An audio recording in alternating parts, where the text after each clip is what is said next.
Ok, la semana pasada estuvimos estudiando ahí en el capítulo 7 de Juan 4 características sobre el verdadero evangelio. En aquel domingo dijimos que el evangelio es un mensaje divino, proviene de Dios, que contradice la voluntad caída del hombre. Es un mensaje diferente a lo que nosotros quisiéramos escuchar. Por otro lado, vimos que ese mensaje glorifica a Dios y no al mensajero. Es un mensaje que le da toda la gloria al Señor. A pesar de que muchos prediquen para su propia gloria, el verdadero evangelio le da la gloria a Dios y solamente a Dios. Ni al mensajero ni a los oyentes, solamente a Dios. Y vimos además que es un mensaje que está basado, como acabamos de cantar, en la gracia. No en la ley, no en las obras, no en la obediencia del hombre, no en el intento del hombre por obedecer, sino en la gracia de Dios que hizo lo que nosotros no podíamos hacer en la cruz.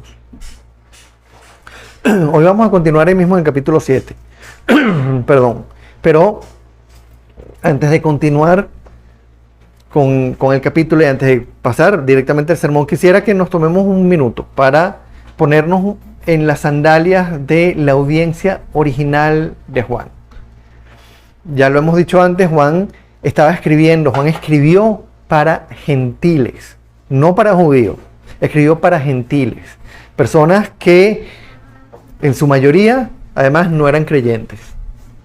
De alguna manera, este evangelio, uno de los propósitos que tiene es que los lectores reconocieran que Jesús es el Mesías. Ahora, estas eran personas ajenas al judaísmo, personas que no tenían ningún conocimiento sobre el Antiguo Testamento, ningún conocimiento sobre las leyes de Dios, ningún conocimiento sobre el Mesías prometido y en general desconocían al Dios de Israel. Y hoy vamos a ver en este pasaje cómo Juan utilizó algunas dudas que la audiencia de Jesús directamente, los judíos de aquella época, tenían, como esas dudas que ellos tenían o esas confusiones que ellos tenían acerca del Mesías, acerca de la persona del Mesías. Él las utilizó para contestar 3 preguntas que son claves para entender la persona de Jesús. 3 preguntas claves que su audiencia necesitaba responder sobre la persona del Mesías, sobre Cristo. Y son 3 preguntas que cada uno de nosotros, cada verdadero creyente debe tener absolutamente claras. Vamos a leer el pasaje y después comenzamos a ver en el pasaje esas 3 preguntas. Vamos a abrir nuestras Biblias en Juan 7 y vamos a leer los versículos 25 al 36. Y la palabra dice así: algunos de los que vivían en Jerusalén comentaban: ¿no es este al que quieren matar? Allí está, hablando abiertamente y nadie le dice nada. ¿Será que las autoridades se han convencido de que es el Cristo? Nosotros sabemos de dónde viene este hombre, pero cuando venga el Cristo, nadie sabrá su procedencia. Por eso, Jesús, que seguía enseñando en el templo, exclamó: con que ustedes me conocen y saben de dónde vengo. No he venido por mi propia cuenta, sino que me envió uno que es digno de confianza. Ustedes no lo conocen, pero yo sí lo conozco porque vengo de parte suya y él mismo me ha enviado. Entonces quisieron arrestarlo, pero nadie le echó la mano porque aún no había llegado su hora. Con todo, muchos de entre la multitud creyeron en él y decían: cuando venga el Cristo, ¿acaso va a hacer más señales que este hombre? Los fariseos oyeron a la multitud que murmuraba estas cosas acerca de él y junto con los jefes de los sacerdotes, unos guardias del templo, mandaron unos guardias del templo para arrestarlo. Voy a estar con ustedes un poco más de tiempo, afirmó Jesús, y luego volveré al que me envió. Me buscarán, pero no me encontrarán, porque a donde yo esté no podrán ustedes llegar. Y a dónde piensa irse, que no podremos encontrarlo, comentaban entre sí los judíos. ¿Será que piensa ir a nuestra gente dispersa entre las naciones para enseñar a los griegos? ¿Qué quiso decir con eso de que me buscarán, pero no me encontrarán, y a donde yo esté no podrán ustedes llegar. Ok, vamos a ver en este texto, como les dije, 3 preguntas claves sobre la persona de Jesús. Y la primera es, ¿de dónde vino el Mesías? ¿De dónde vino Jesús? Vamos a leer, permítanme leer nuevamente los versículos 25 al 27, haciendo énfasis en algunos puntos. Algunos de los que vivían en Jerusalén comentaban, ¿no es este el que quieren matar? Allí está hablando abiertamente y nadie le dice nada. ¿Será que las autoridades se han convencido de que este es el Cristo? Y fíjense lo que dice en el versículo 27. Nosotros sabemos de dónde viene este hombre, pero cuando venga Cristo nadie sabrá su procedencia. Ellos empiezan preguntándose, ¿será que las autoridades se han convencido de que este hombre es verdaderamente el Mesías? ¿Será este el Cristo? Ellos lo que estaban de alguna manera era evaluando qué dicen nuestras autoridades religiosas, qué dicen los que nos dirigen, qué dicen los fariseos, qué dicen los sacerdotes. ¿Será que este es verdaderamente el Cristo? Y dicen a la vez, nosotros sabemos de dónde viene este hombre, pero cuando venga Cristo, nadie sabrá su procedencia. Permítanme preguntarles, ¿de dónde debería pensar que viene el Mesías alguien que ha estudiado las Escrituras?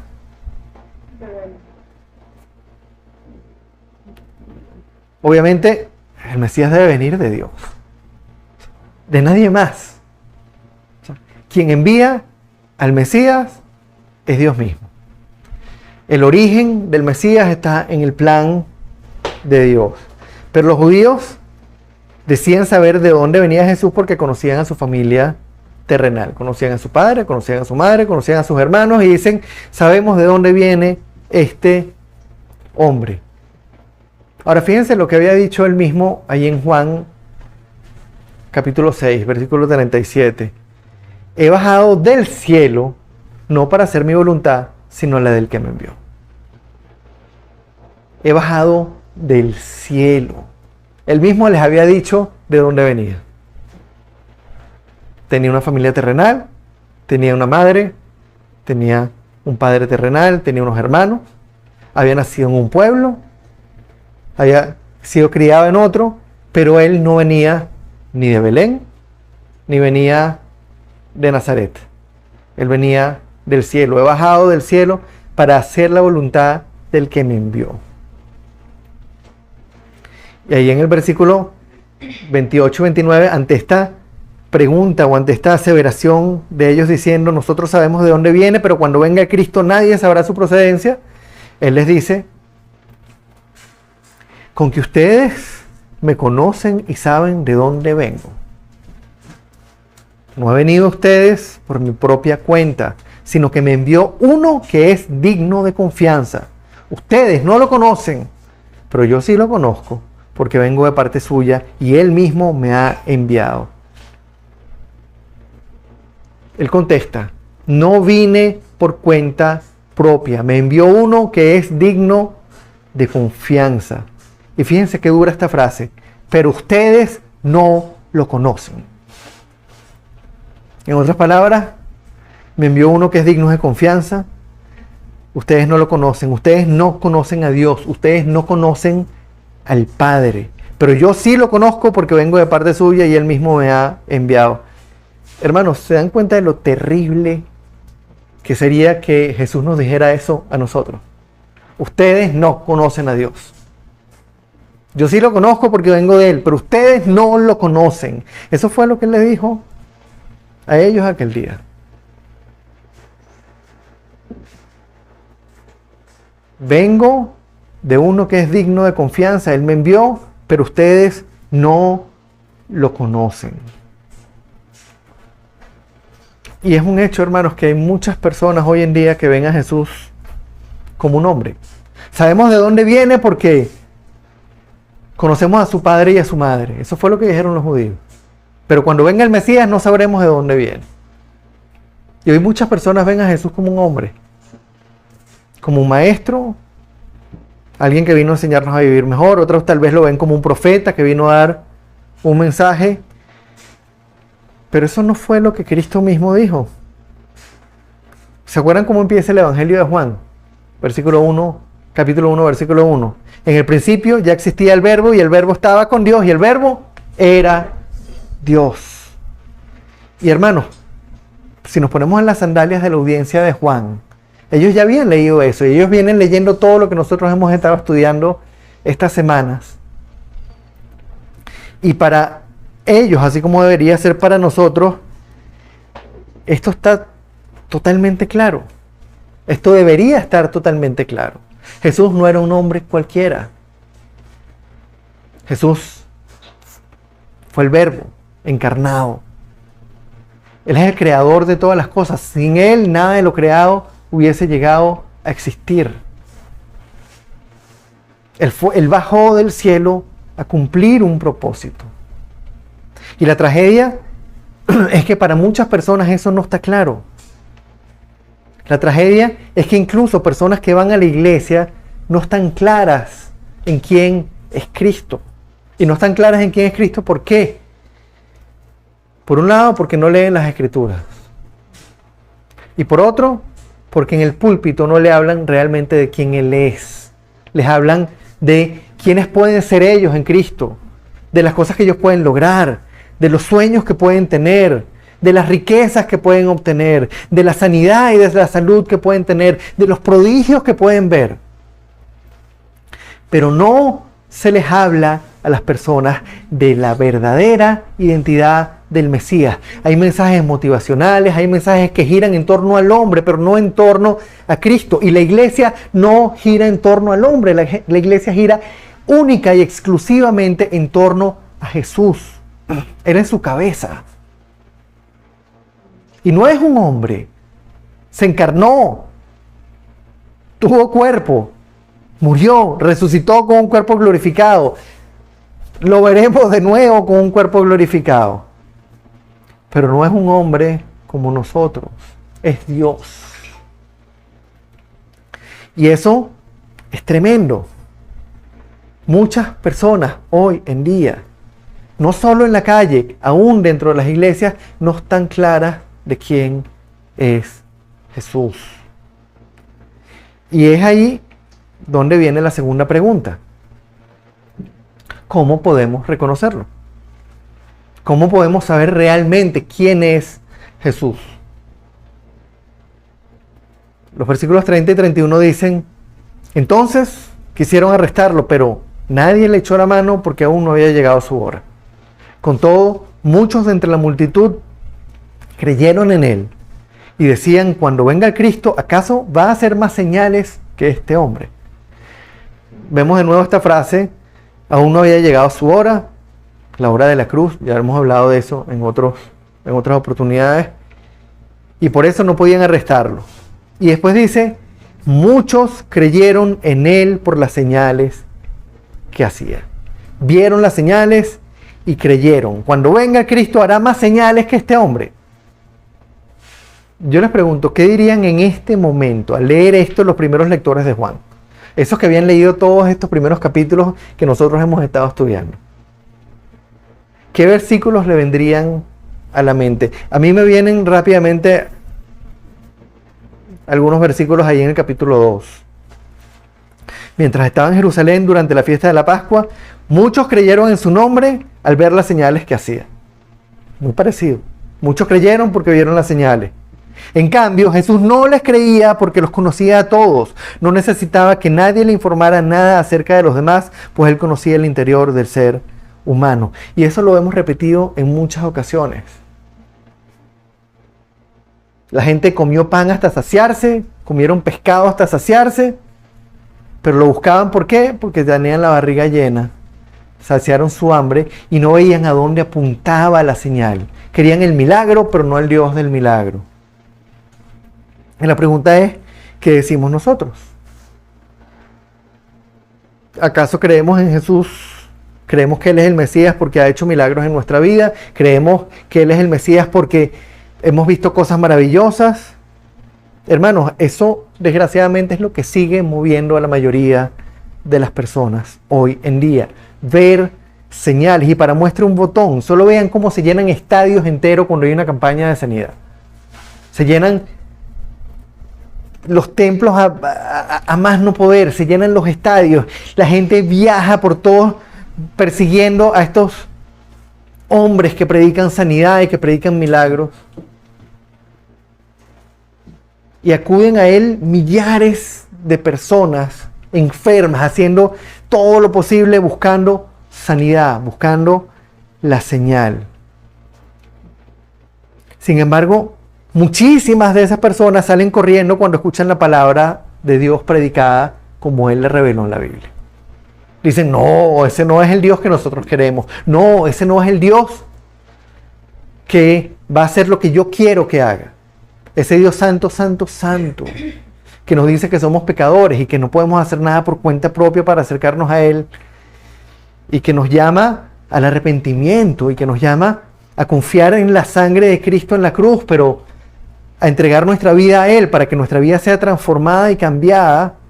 Ese no es el Dios que queremos. Queremos el que sana, queremos el que alimenta, queremos el que prospera.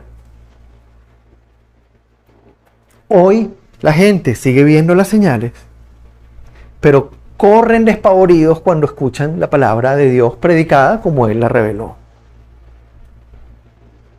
¿Recuerdan lo que dijeron los discípulos de Jesús cuando Él les preguntó si ellos también querían abandonarlo, si ellos también querían salir corriendo porque sus enseñanzas eran muy difíciles?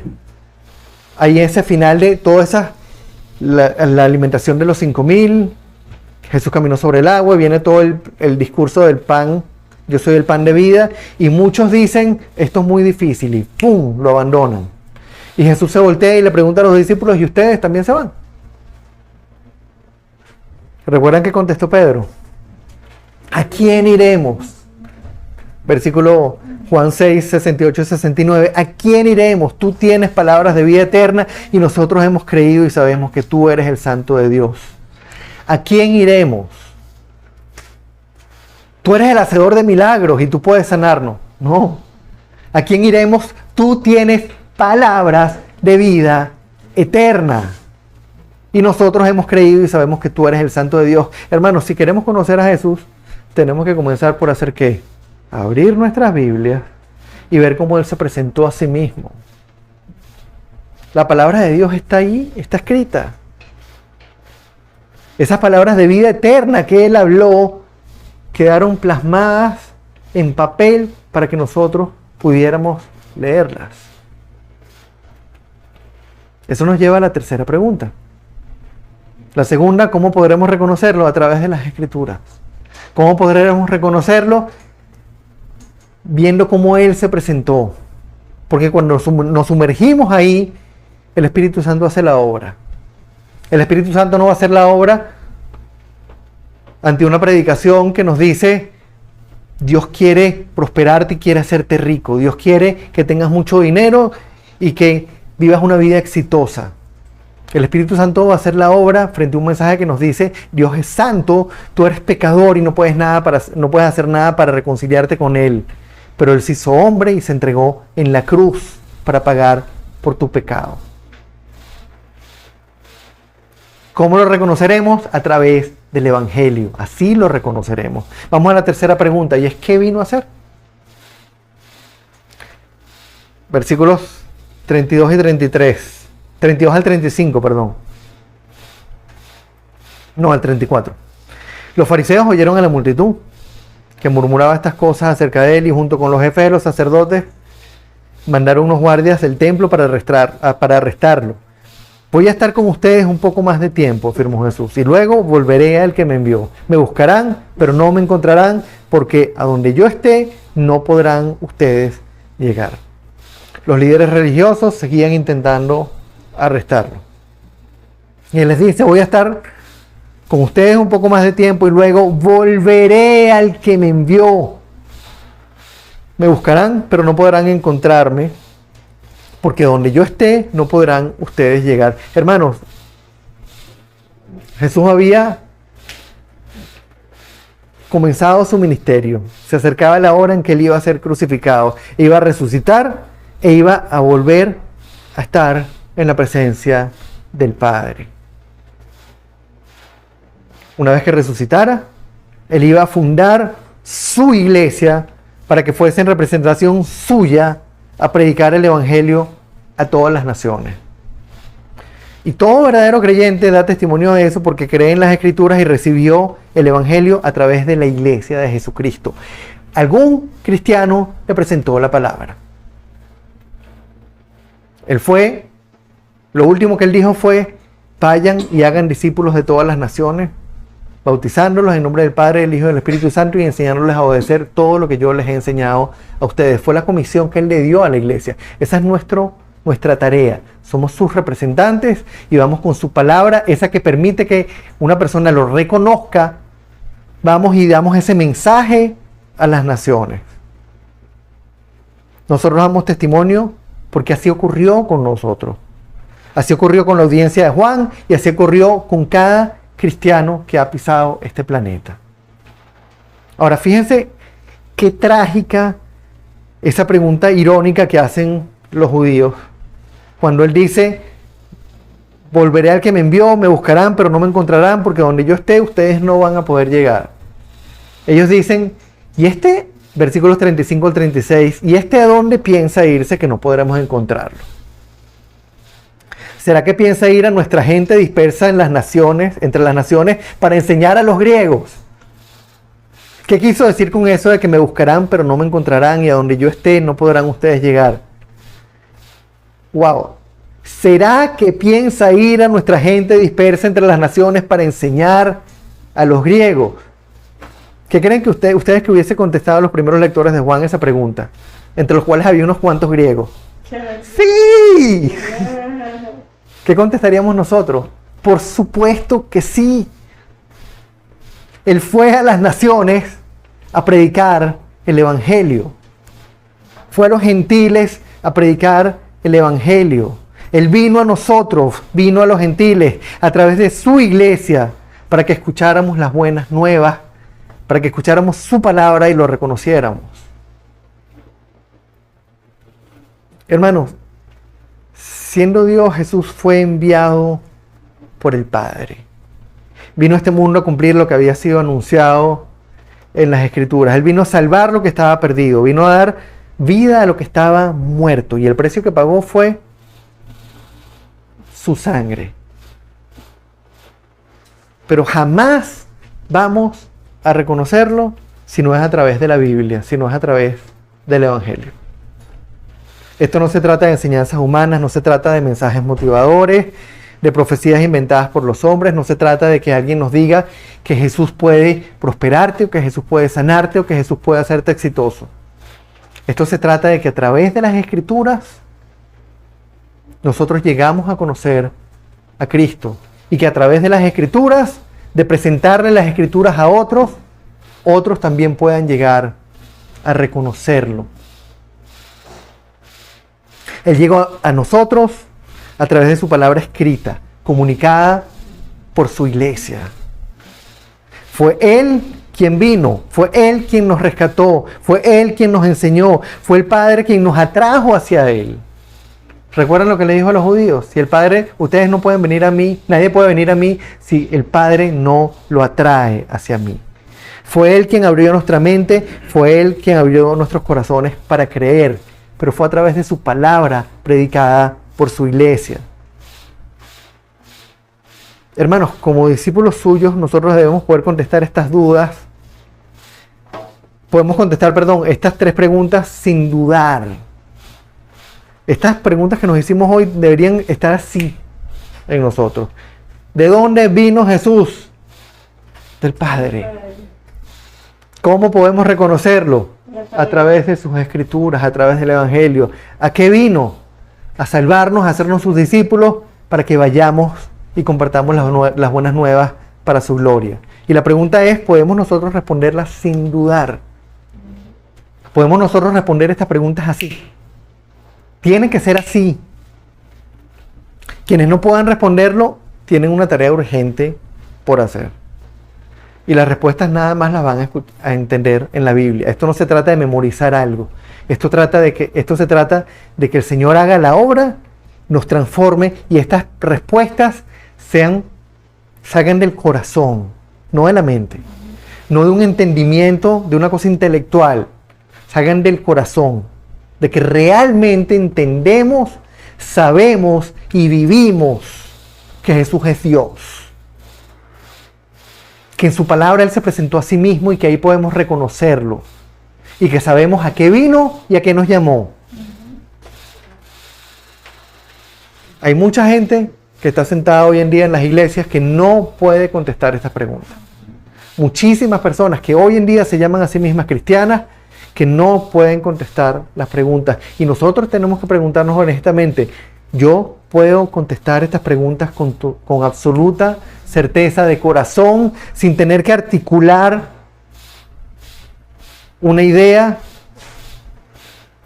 Vamos a pedirle al Señor que nos ilumine en este camino, que cada día seamos más conscientes y más agradecidos por el milagro de ver y reconocer a Jesús como Él mismo se presentó, porque Él nos permitió, porque Él nos regaló esta maravilla de poder abrir la palabra y verlo a Él, de entender quién es Él, de conocer quién es Él, de experimentar su perdón, de experimentar la gracia, no por quienes somos nosotros, sino por quien Él es. Es un regalo demasiado grande y a la vez amerita una respuesta demasiado grande. Como iglesia tenemos un llamado. Si yo sé de dónde vino Jesús, si yo sé cómo otros pueden reconocerlo, y si yo sé que Él quiere ir a las naciones a predicar el Evangelio, quiere que yo sea un mensajero suyo para que otros escuchen la palabra para su gloria, ¿qué vamos a hacer? ¿Qué voy a hacer yo como cristiano, como siervo suyo? Esa es la pregunta con la que quiero que nos quedemos hoy. ¿Qué vamos a hacer nosotros como iglesia delante de esta maravilla de mensaje que tenemos, delante de la maravilla del mensaje del Evangelio? Vamos a orar. Señor, gracias por el privilegio, Señor, de verte a ti en las Escrituras. Gracias porque tú nos convenciste, Señor, de que tú venías del Padre. Porque nos convenciste, Señor, de que tú eras el que se había presentado a sí mismo en las Escrituras y nos has permitido verte a ti en las Escrituras.